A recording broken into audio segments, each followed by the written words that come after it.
মা হাঁস দীর্ঘ ৩০ দিন যাবৎ তা দেওয়ার পর পৃথিবীর আলো দেখতে বাচ্চাটি ব্যর্থ। তাই আমরা এই ডিমের খোসা থেকে বাচ্চাটিকে বের করতে চেষ্টা করতেছি। দেখা যাক আমরা এটাকে বাঁচাতে পারি কিনা।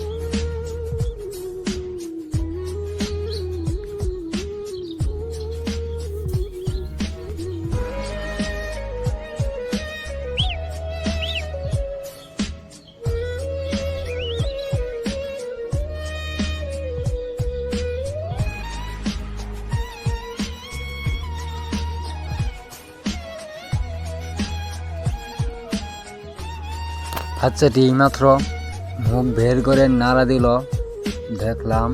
বাচ্চাটিকে এখন বের করব। দেখেন, এই ছোট্ট একটা কুষার মধ্যে এত বড় বাচ্চা কেমনে থাকে, আল্লাহর কি ক্ষুদ্র দেখেন।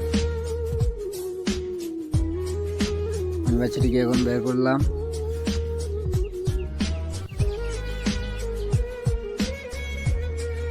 আলহামদুলিল্লাহ, বাচ্চাটাকে সুন্দরভাবে আমরা এই কুষা থেকে বের করতে পারছি। ধন্যবাদ।